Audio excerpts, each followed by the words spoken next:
You're listening to Mystic Lounge with Alan B. Smith. Rebroadcast on the Onyx Network. Thursdays at 11 p.m. Pacific. Fridays at 2 a.m. Eastern.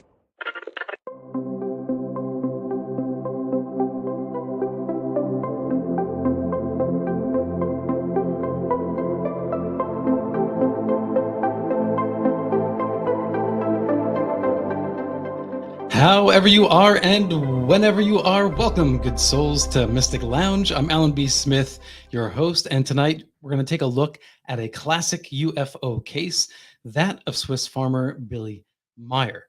And we'll be discussing the photographic evidence and the story of Billy Meier with my guest, Brit Elders, joining me in just a moment.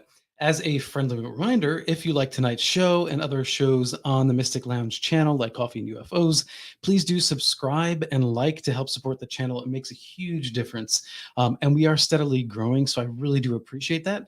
But every little bit helps. And if you can share organically, that also helps the algorithm. So I really, really appreciate your support. You can also follow on Instagram at Paranormal Now for show updates and other content, and on X at paranormal_now. According to our guest, Brit Elders, Swiss farmer Billy Meier did indeed capture evidence of extraterrestrial technology. UFO Contact from the Pleiades takes the reader back to a time before home computers, digital photography, and easily accessible photo enhancement programs. Yet the evidence, analyzed in laboratories around the world, could not be easily dismissed and support the claims of Contact Billy Meier. So yes, there has been some controversy. There's debate whether the photographs are authentic UFOs. Did Billy Meier actually have contact with Pleiadians? We'll discuss this with Brit Elder, but very, very briefly, I want to share, I was just talking to Brit before we started. I just want to share a few photos of our recent trip to Mexico.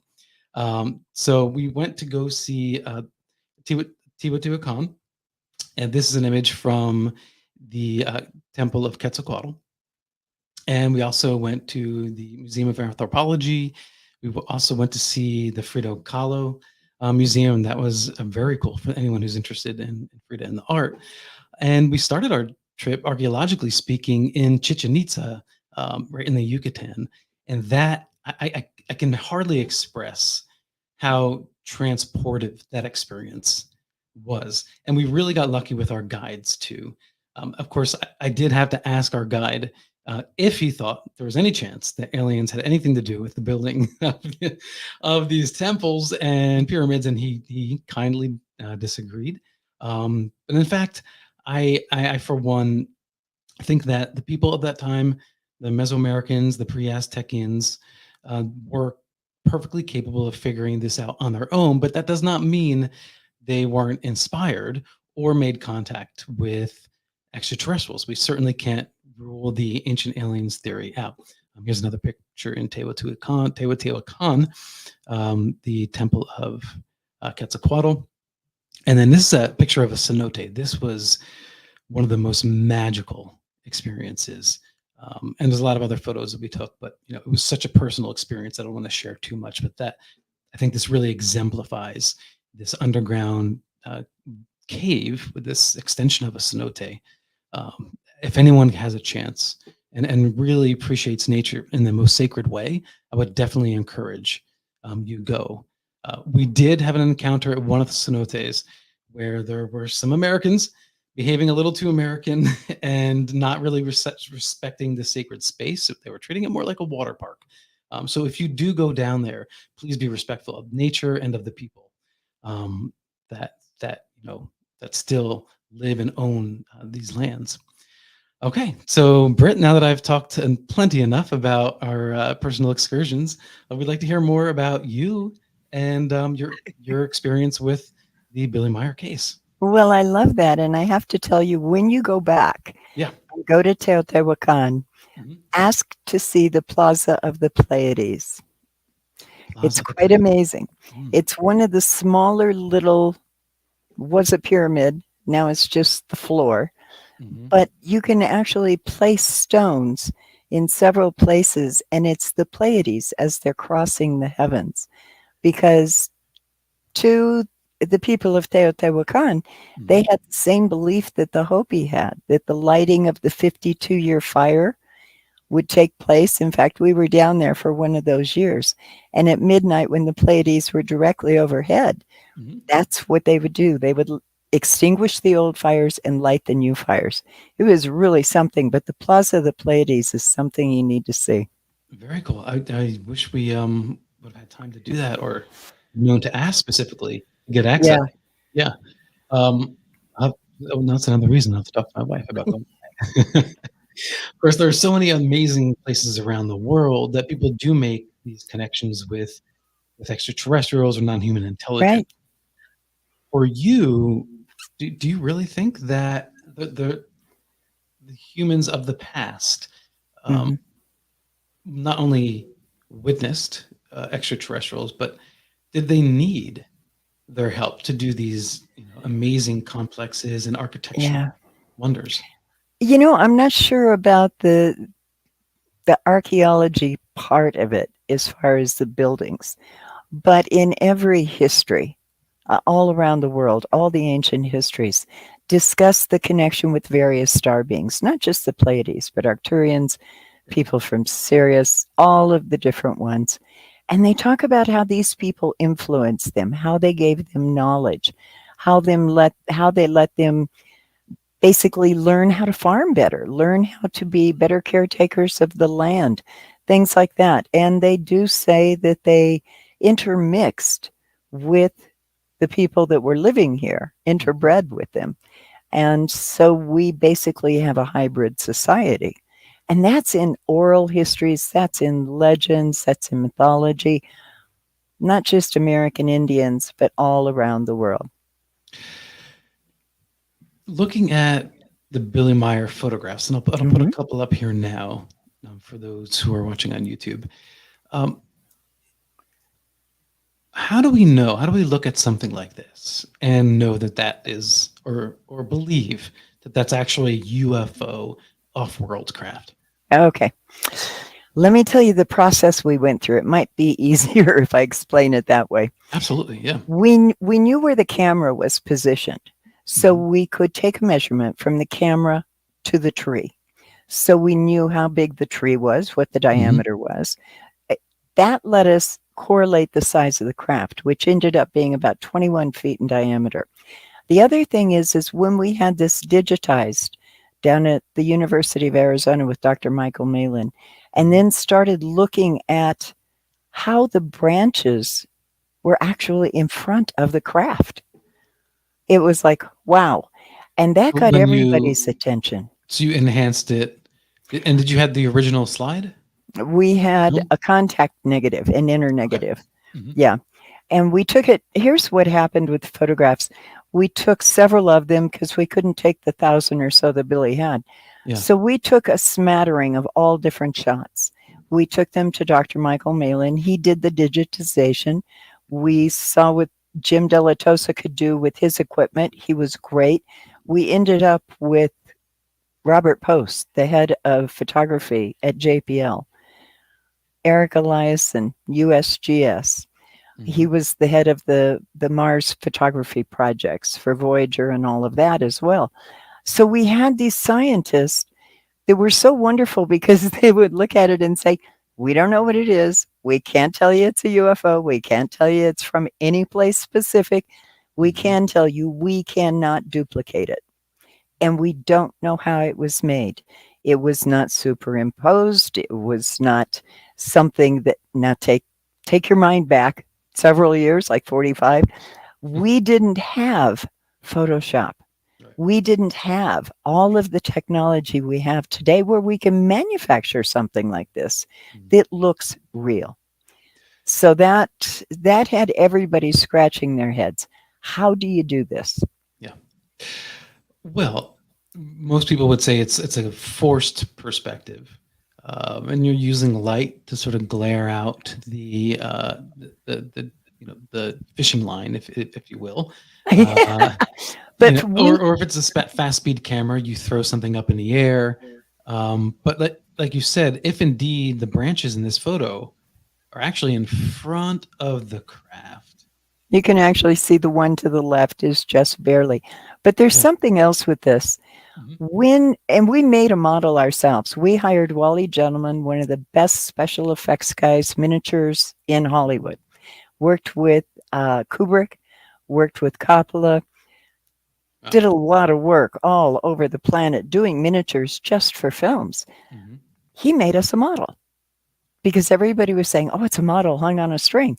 So we used a monofilament line. We put the model at the end of a fishing pole and just took photographs with Billy's camera because he only had one camera, a 35 millimeter. He could operate with one hand because he only had one arm. He could turn the film, take the picture. So we took that film and we ran it through all the tests we did with everything else. The model showed up to be about 8 or 9 inches in diameter, very small. You could see the monofilament line because when you digitize it, no matter what tricks you play with light, you have an issue of that line is still present in the film. It's still part of the grain. So we found it. We knew we had a model, so it was good to compare. And that's why we brought Wally in. But the other thing is that particular picture that you just showed is from Hassenbohl. And Hassenbohl, when Billy was there, he took a series of photographs. This is just one of about 12. And you can track all the way across this whole area of sky until it finally gets to that point where it's behind the tree. Okay, so let's get a little more provenance. So can you tell us about Billy Meier? What's his root story that began his seeming ability to capture these UFOs? Okay, well, Billy is a Swiss-German man. When he was 5 years old, he and his father were out walking, and he looked up and he saw a craft, and he asked his dad, "What is that?" And his dad said, this was during World War II, "That must be one of Hitler's flying machines," and left it at that. Billy's contacts with Semyasa, the Pleiadian that he originally met, was something that they had planned, basically, they being the Pleiadians. They told him they had studied him for 10 years to see if his frequencies, his energy would be compatible with theirs. They said they recognized him and his energy from past lives. And that was the thing that triggered them in the contacts so that they could sort of seek him out. He was not educated like we think of education. I think he had a 5th or 6th grade education as far as schooling, but he was worldly. He traveled the world. He traveled the Middle East, India. He was all over Europe. So he was not naive or dumb, but he was not wealthy. He did not have any of the technology necessary to make all of these things. And there was more than just photographs as evidence. We had movie footage, 8mm movie footage. We had audio recordings of the craft, and we had metal samples. All of those were analyzed. None of the scientists could duplicate it. None of them could explain how they were created. And with the audio, they couldn't describe what it was for. It was so unique and unusual. Yeah, what was the audio like? Wow. It was a series of frequencies, literal abstract frequencies that would expand and then come together. And then they would expand again and come together. We had a gentleman by the name of Rob Shellman who worked at the Groton Naval Facility where they store all of the sounds. And he actually took the sound in and tried to match it to something. He never could find anything that it would correlate with. Then we took it to like Steve Ambrose, who was Stevie Wonder's sound engineer, was very familiar with synthesizers and what could be done at that time back in the 70s with synthesizers, and to Nils Ragnerud, another sound engineer. They all said, we don't know what this is for, but it is definitely not created here. And Nils Ragnerud went so far as to say, I couldn't duplicate it myself. Then Steve came in and said, we don't have synthesizers could do that. Even if you brought synthesizers all around the room and just filled it with synthesizers, you would not have the same frequencies changing at the same speeds and rates as these do. Okay. And then you have the metal. Yeah. Now, I'm curious about your testing, because in recent days, you've had the historical Arrow report, which says, hey, there's nothing here. The whatever piece of metal we tested, it's mundane. It's earth made. I'd have to say, where did they get it? Well, to be honest with you, I think that they are misrepresenting the data. Okay. Because my understanding is that they're talking about the same piece of metal, what some people refer to as arts parts. Okay. Where it's a layered magnesium and bismuth and zinc. Yeah. And it's like this, like almost perfectly layered, like manufactured layered, like a sandwich, right? You see these layers of each element that wouldn't otherwise be made in a typical manufacturing process. It would be a very refined process. Right. And you have to consider that this material was collected some like 40 years ago. Yeah. So the fact that they said there's no here, but they didn't actually show you their test results, I found extraordinarily suspicious. Sad. That's how I find it. Sad. And utterly unscientific. Yeah. Because there are results out there for that. It's online. You can find it. It's there. There's something unusual about that piece of metal, and yet in the report they say there's nothing unusual about it. But let's not tell you why we think that. So it makes me curious, because you have some sort of metal. Right. Is that something that you could take to Arrow or present your findings to Arrow? I can tell you right where to find the findings. One, in the book, and we have a documentary film coming out that shows, you visually get to see what Marcel Vogel and the other scientists were looking at and why they found it so unique. So it's there. Now you just have to look at it and make your decision what you think, because it's a personal thing when you're into UFOs and all of this. But when Marcel started with it, the thing he found interesting was that it was metal, crystalline, and metal. And it was cold fusion. We didn't have cold fusion. Not in 1975 when Billy Meier got that metal.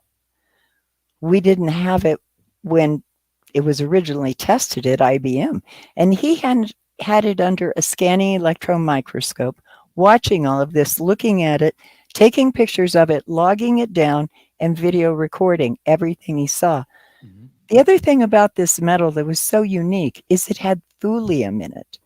Thulium is a rare earth element, very difficult to find, extremely costly to extract. How would a farmer with basically no education know how to incorporate thulium, and where would he get it? So that was a big question. Well, Marcel got so involved with this, and he couldn't answer the questions that he had because he knew he couldn't duplicate it, and he was a metallurgist. He called in 42 other scientists. They've worked with him on it, saying, we don't know how it's made. We can't make it ourselves. And these are people that this is what they do. They know specifically the area and the field that they're in all dimensions that we had at that time. Yeah. So that and the fact that Marcel's statements are in the book, and the video is also in the new documentary coming out, because actually it's an old documentary from '82, but it's great because it gives people revised to see it. Yeah, right. And no revisions. Okay. Just the only thing we did was color balanced it, sound balanced it a bit, and the publisher is bringing it out. Yeah. Cool. And what's the title? UFO Contact from the Pleiades, a documentary film. There you go. All right. Everybody look out for it. Do you know when it's coming out? It's available right now, and next week it should be on Amazon. Okay. I'll definitely look forward to it. Okay. So let's get back to some of these photos too here. Actually, before that, I'm going to continue a little bit with Billy Meier. What about him to you made him credible? He was just so real. He never turned away from any question we had. He answered everything, and if he didn't know, he said, "I don't know." Okay. And I thought, okay, oh, that's kind of interesting. But he was a very earthy man. When we first met him, he was washing his face in a horse trough, and that's because they didn't have indoor plumbing in their house. So that was a whole, this is interesting. We're in the 20th century, and this guy's still living this way. He wasn't taken by much of anything. He was just normal. And when people would show up at his house, no matter what time of the day or night, he would sit down and talk to them and answer their questions. And that got to be a bit of a problem with he and the family, because everything was so disrupted with people coming primarily from Europe and demanding his time. But he was just a nice, earthy guy. He wanted to answer questions, didn't hide from anything. The first trip when we went in to meet with him, he said, "Look wherever you want to. Open whatever you want to." He gave us free reign of his house. And we took advantage of it. We walked the property. We went through the house. We opened drawers, cabinets. We couldn't find anything that indicated that he had in any way hoaxed anything. And that was before we knew there were other forms of evidence, like the movie footage and the sounds and the metal. We thought we were only dealing with photographs when we first went in. Is the movie footage in the documentary? Yes, it is. Okay, very cool. And it's so cool because there's UFO and there's a road underneath it and there's cars going underneath this UFO. It's wild. Okay. Yeah. And I'm guessing it's been enhanced, right? So no. It's a straight 8mm clip that was laid down on the original 16mm film that we shot. Oh wow! Not enhanced. Great. How did you get access to Billy? How did that connection start? A friend of ours brought some photographs to us and said, because we had an investigative firm called Intercept, and we basically kept Fortune 500s and banks from being eavesdropped on and wiretapped. So we had an investigative background because we had a huge company that surrounded that. But a friend came with these photographs. He says, "You got to look into this." And we looked at the photos and said, they're too good to be true. We're not going to risk our reputation on a UFO case. Well, the following year, we were in Switzerland meeting Meier for the first time because he went over. He came back with more photographs. He says, "This is remarkable." We happened to be in London, so we popped into Switzerland to meet Meier. We thought we would debunk the case. We couldn't. Instead, we came home 5 days later with all this evidence to be analyzed. So was it the credibility of your company that allowed you to get access to all these people in the music industry and Hollywood and NASA to investigate and pair up with you? In many respects, yes, because we had worked with a lot of Fortune 500 companies, and it was so funny because we would tell them, "Look, we're into something you're not probably going to like. Just let us do our thing." And they'd say, "What is it?" We'd say UFOs, and and they'd just have a temper tantrum. Then they'd quietly pull you aside and say, "You got to talk to this guy. He's a scientist and he's really good and he knows what he's doing." But they wouldn't say it around anybody else. So yeah, it was a lot of the contacts that we had, and then the contacts that the scientists had, because they were turning us on to their friends who wanted to see what was going on too. We went from the audio recordings, we ended up with H. David Froning from McDonnell Douglas and Alan Holt from NASA working on propulsion systems and how the craft could be, operated in our space. Is it riding magnetic waves? What's it doing? Yeah, it was fascinating. What was one of the best theories that you heard from them? Well, David at that time was working on a space plane, and he was using something that John McVeigh in Scotland, he was an astronomer and a physicist, And he had come up with this theory of what he called tachyon propulsion. And David was working on that as well. And so they were playing with how it would work. How long would it take us, if we had that ability, to get from the Pleiades to Earth? Well, they worked it out to it'd be about 7 hours. It'd be 3.5 hours to exit that planetary system and the gravity and everything there. And then there would be null time, no space. And you would pop right into our time frame. And then it would be another 3.5 hours to enter our airspace. So that between the two of them, they had arrived at that same figure. Billy Meier had recorded in his contact notes that the Pleiadians told him it took about 7 hours, 7.5 hours to get from their home and era to here. So it was interesting having that kind of correlation. Yeah, why so long on the beginning and the end? What, like, because obviously you see this UFO, right? It must be able to move around at high speeds to not be, picked up on radar and eyewitnessed. Yeah. Well, I'm not sure about radar, because we tried to talk to radar people over in Switzerland, but we never could. But as far as moving out of a solar system, let's say, you have to go slowly because of the objects in space. Then you hit that point where you're in kind of a free space area. And that's where you can hit no time, no space. And make a big trend, like a leap jump, basically, a leap, a hyperleap. Is there something like a warping space and time? I guess you would call it that. They weren't using those terms back then, other than on Star Trek and things like that. I know John called it a hyperleap, that it was just instantaneous. And you would be out of that area and into this area, and then you would have to enter slowly again because of the other objects out there. Did Billy have any idea? Did he get any form of communication to indicate how this was happening? No, other than they gave him the time it took. And it was basically our scientists who were coming up with the ideas of the tachyon and things like that. Yeah. Is there a purpose here? A parallel, I think, is the Patterson-Gimlin film of Sasquatch in Bluff Creek, Arizona. And when you think in the terms of how many people have cameras and they're trying to capture a Bigfoot, this one person just happens to get this really long 60-second footage. It wasn't to happen to.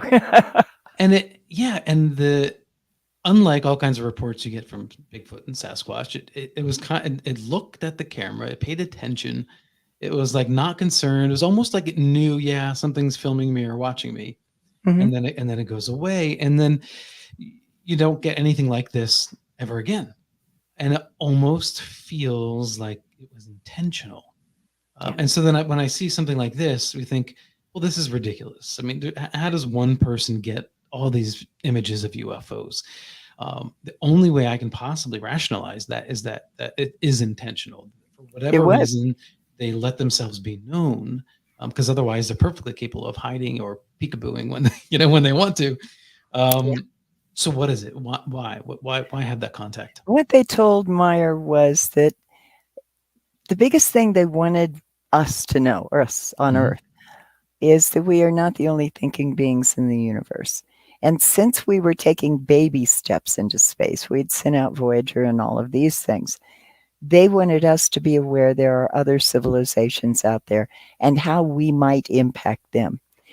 To demonstrate, both via film and the audio and the metal samples, that Billy's statements were true.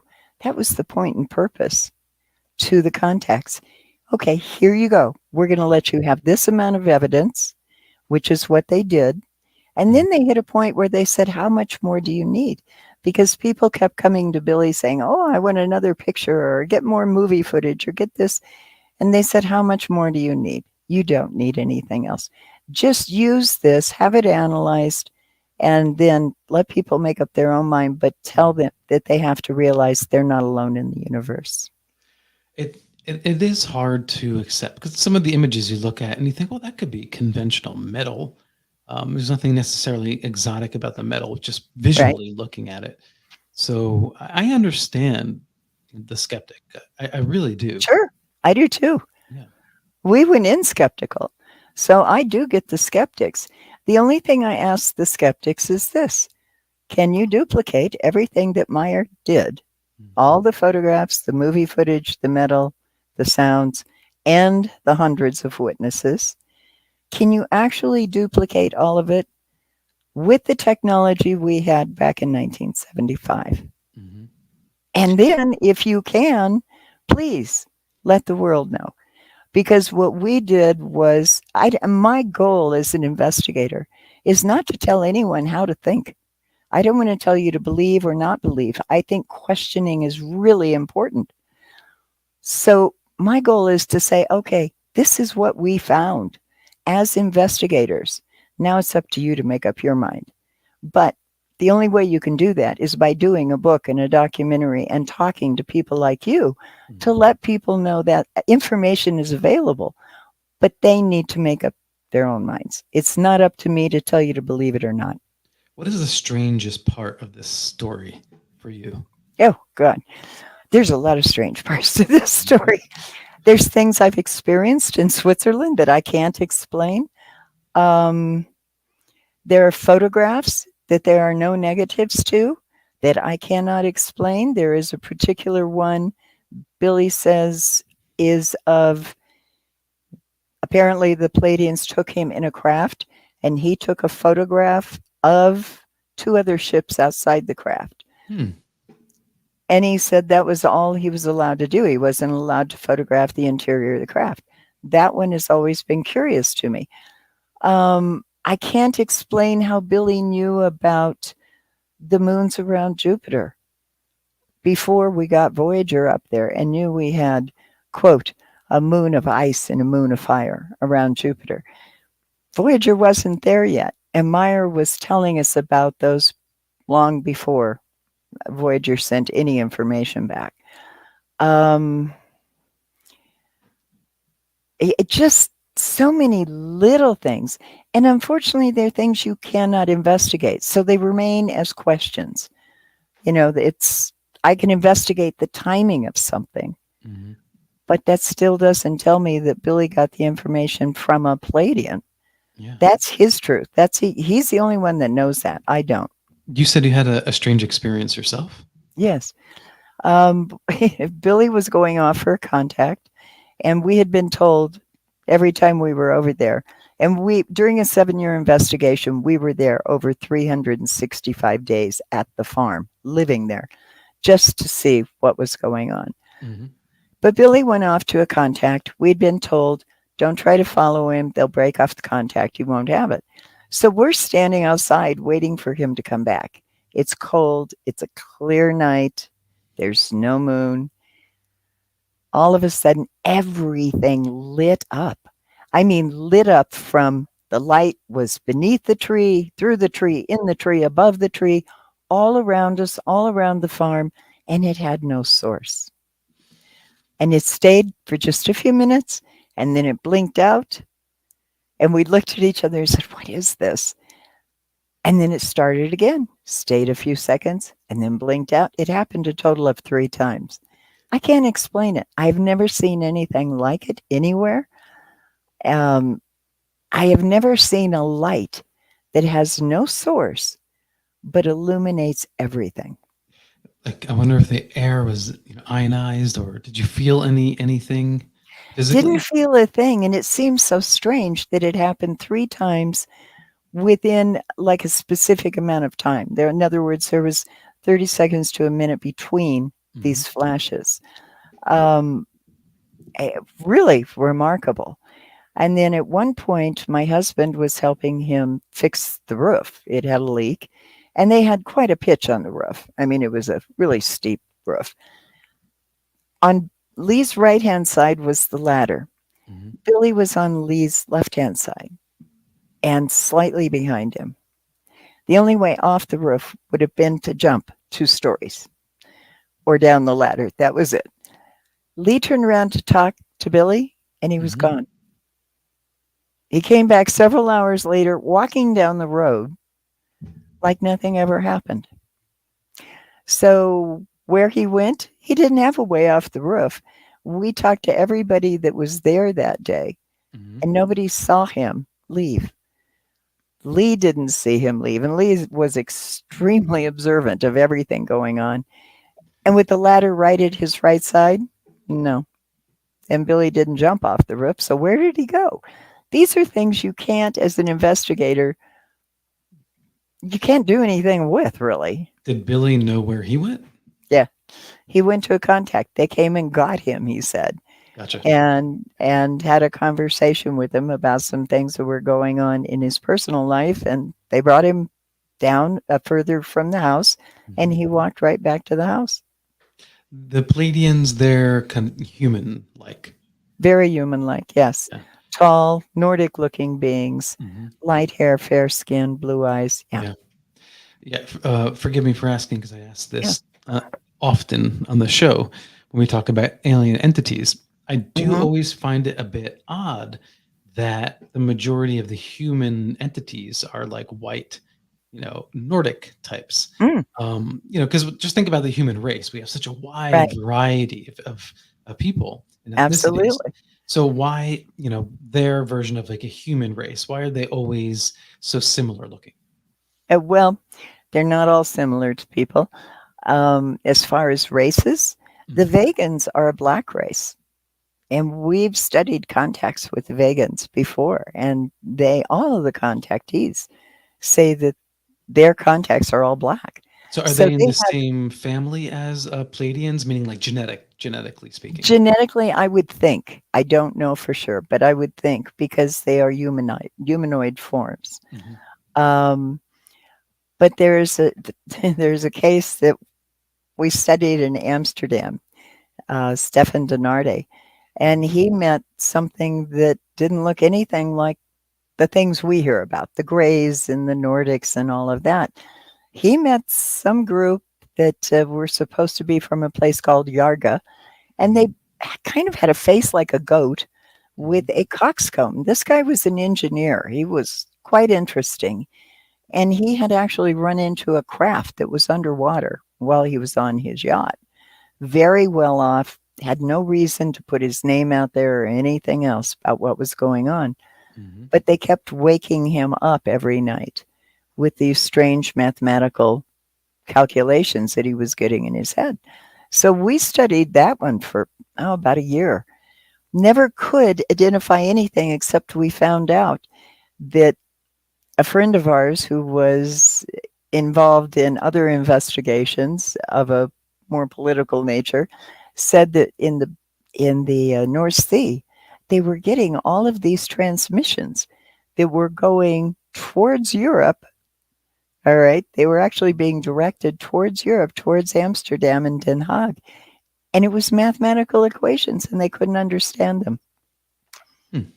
So that was the only thing we could correlate there. He didn't have photographs or anything else, but he had this wild story. And it's cases like that that taught me you don't judge.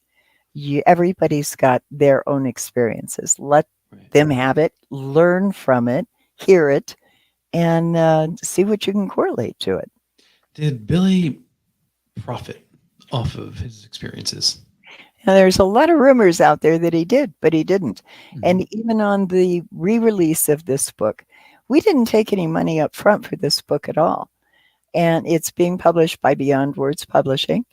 And we said, no, we'd just like to get it out there because it's a case that has value.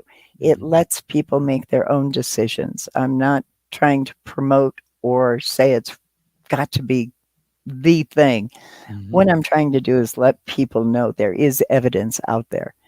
And so when this all happened and I asked Billy, I said, are you ready to go through that again with people coming to your house and driving you nutty? And he says, yeah, he says, it's a good time. And I said, okay, we'll split all of this between the investigators and everything. He says, I don't need any money. It's okay. So anybody that says that, they're wrong. The book UFO Contact from the Pleiades, where can you get that? Is it online only, or can you get it brick and mortar? No, you can get it brick and mortar. You can get it Amazon, Beyond Words Publishing. It's the 45th anniversary edition. It's volume 1 and volume 2 put together. And it's a basically coffee table book, 10 inches by 10 inches, 200 pages, great photographs, and a lot of information in it. Yeah, I think we all should have a UFO coffee table book. I think that's a great idea. I think it should be a standard in all homes. Yes. Yep, definitely. This photo here, yeah, I find very, very interesting. It's a wonderful picture. We call it the tree line scene. We had measured off the distance from where that tree is to the right of the ship. Mm-hmm. And again, the ship, when you triangulate out size with known objects from camera to tree, how big the tree was, how tall the tree was, you find out that the ship is 21 feet in diameter. What was interesting about that when we analyzed it, and it went through not only the digitization process, but then the other processes that they were utilizing at the time to look at images, is that underneath it, it's reflecting the green of the grass. And it only showed up after they got it really blown up and digitized. That's the only time you could see that it had that reflective color. Yeah, well, that certainly would rule out any sort of overlay. Pre-Photoshop manipulation. But if it was a model, it could still show some green, right? If it was reflective. Yeah, but it would have to be a 21-foot model. Yeah. And what are you flying it with? A helicopter? Yeah, with a monofilament, right? Right. So the photograph itself, I mean, when you look at the composition of these, they're very good. He knows how to take a photograph. Did he have a collection of other, photography that would indicate that he, was practicing or trying to figure out a way to? Yeah. No, in fact, his camera was broken. It was an old used 35 millimeter camera, and it was broken. You couldn't adjust the aperture on it at all. The interesting thing about that, I mean, these are the good photographs. There are blurry photographs. And we put a couple of those in the book that aren't perfect so that people could see. They're not all absolutely perfect.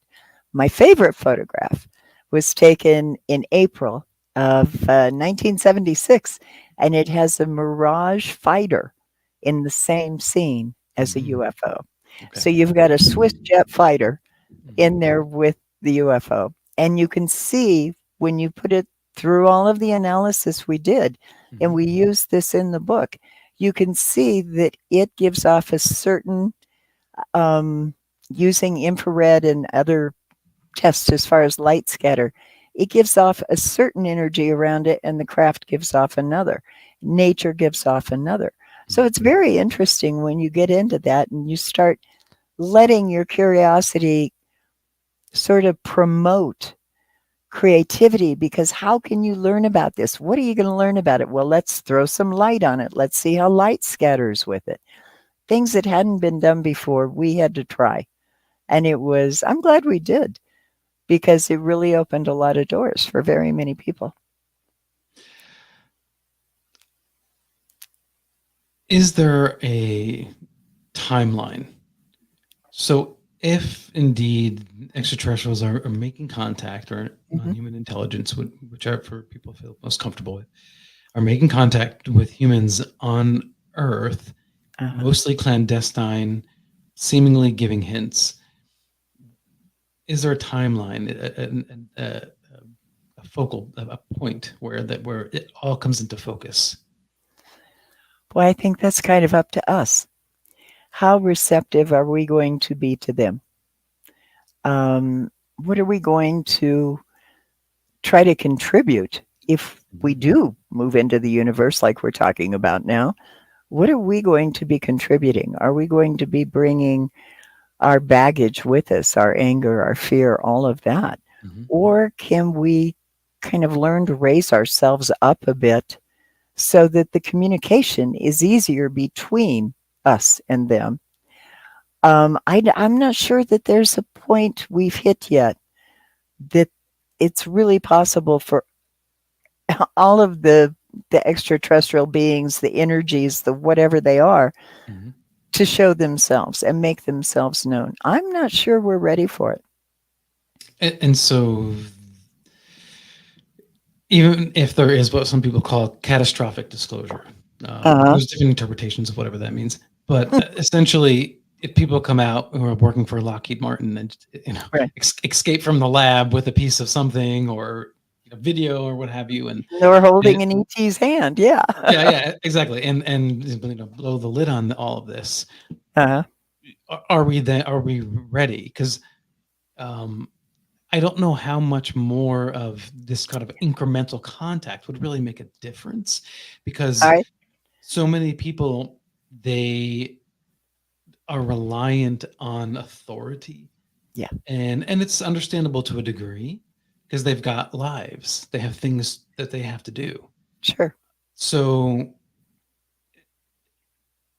I don't know if there's anything more you can do other than just outright saying this is the truth. Like rip the Band-Aid off. Rip the Band-Aid off. Yeah. I that would be fine with me. But I do know there are a lot of people out there that just, it would upset the total apple cart that they've put their life into, because it would upset the stock market. It would probably crash global economies. It would be something where we, as humans, we have a tendency to do this, and that's look for something that's more powerful than we are. And we would probably label them, stick them up on a pedestal, and expect them to fix all of our problems. And what I've learned from the contactees, not just Meier, but others I have spoken to, is that that's not their plan. Their plan is to let us learn to remedy the mistakes we have made.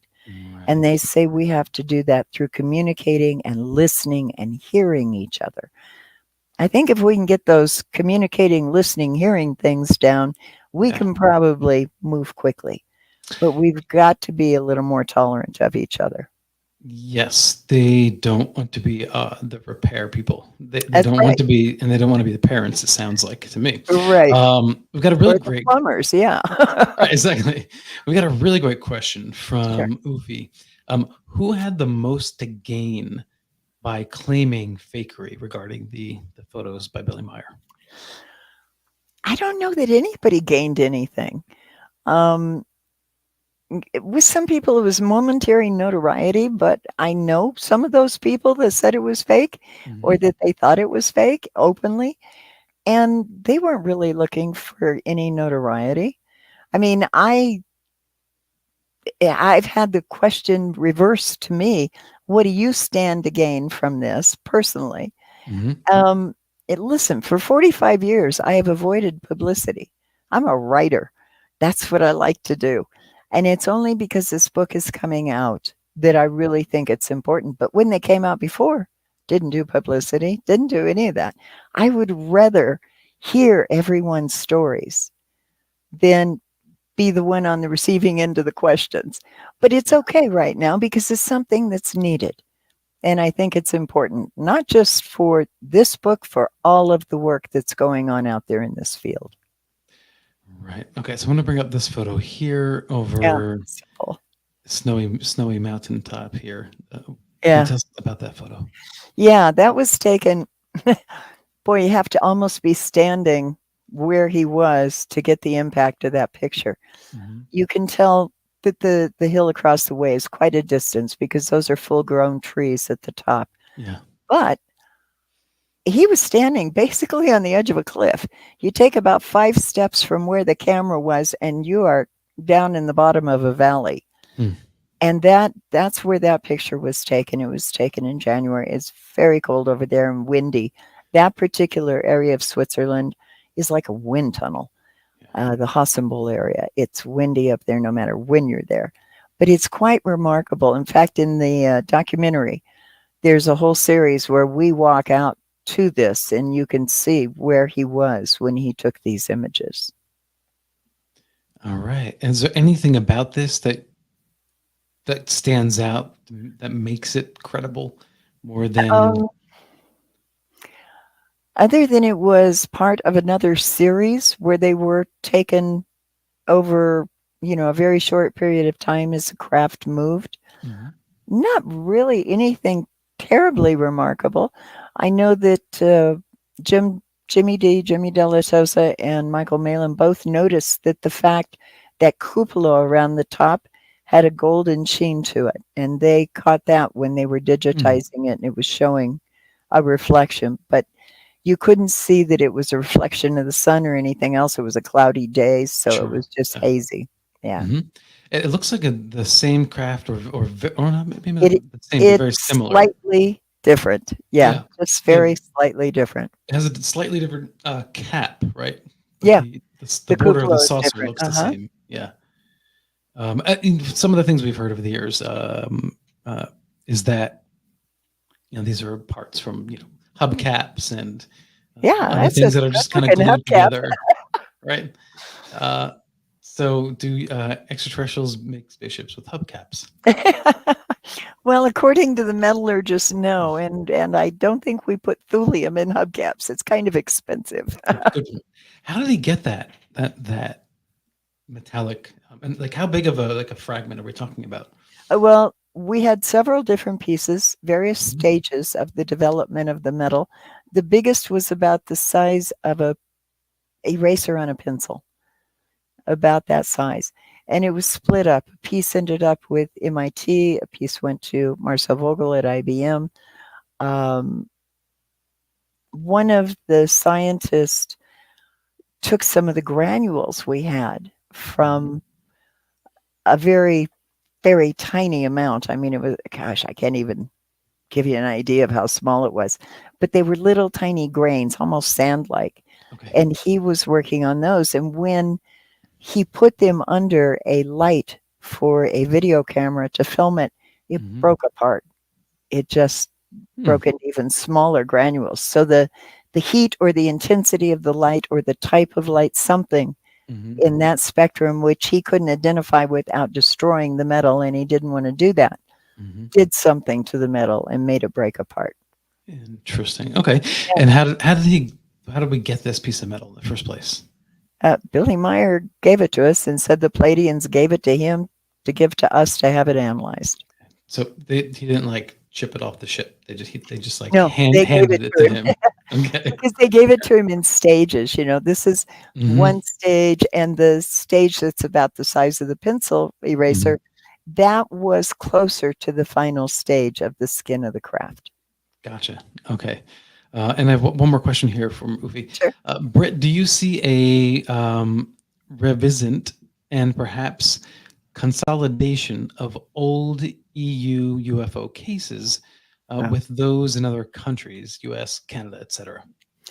I think that is something right now that is so necessary, because we can learn so much from the old cases, not just the new cases, but what happened years and years ago. And we've got to have a repository for them somewhere. I know that some groups, MUFON included, are discussing the purpose of putting together a place where people can come tell their stories, show their videos, their pictures, whatever, so that other people can access it and learn from it. That is urgently important, because we can't learn if we don't have a place where from all over the world this information comes in, and then we can correlate it. If we can do that, we can really, really gather some information. Yeah, and MUFON has just expanded their lab and their capabilities over the past several months or so. So I encourage everybody. I'm obviously, as a MUFON investigator, I definitely support the civilian effort, because the more data that we have, the better we are at understanding all this in the long run. Absolutely. So, the Harvard, even the U.S. government, all these different entities and bodies, can't do the same amount of massive collection that volunteer organization can do of civilians throughout the world. Right. And I do hope that at some point those bodies will try to reach out to the civilian organizations and try to work with them and say, hey, let's work together. Now, MUFON has a pretty darn good standard for reporting and investigating. But if they say, hey, we have to have this certain standard so that we can share data and we can analyze it up to this criteria, then do it. Let's make that happen so that now the Arrow or, the Galileo project or whomever, we're all kind of on the same page. And so the data becomes even more valuable. Right. Yeah. So, and speaking of that, everyone, before we go, I do want to share that I will be presenting at the Pine Bush UFO Fair this Saturday, and I will be speaking at 1 p.m. to 1:30 about unmasking the debunkers. So that'll be have fun. Yeah, it'll be a fun talk. So, Britt, before we go, do you have any last words or thoughts that you'd like to share?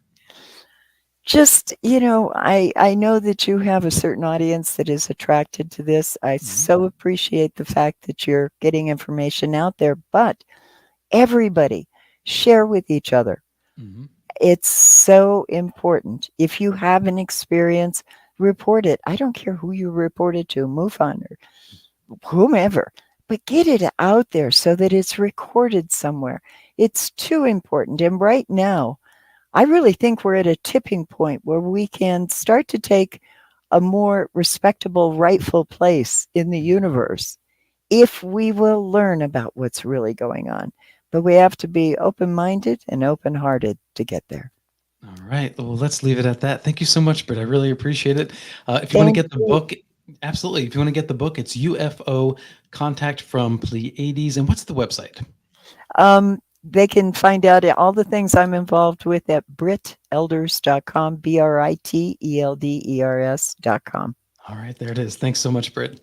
All right, and thank you everybody for joining. I really appreciate it. Again, if you like this podcast, please subscribe, comment down below, like, and share. Really, really appreciate it. And special thanks to the UNX Network, where this podcast is rebroadcast every Thursday at 2 a.m. Eastern Standard Time, Fridays.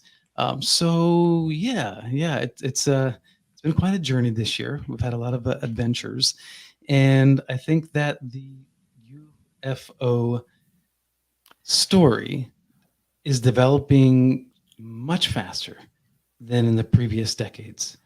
Not to say that there weren't significant gains in the 70s, 80s, 90s in particular. However, I do feel that we are at a tipping point. Some people say that means 2 to 3 years for disclosure. I tend to disagree. I think we're still on a little bit longer timeline. I think 7 to 10 years. But I think that we are at this tipping point.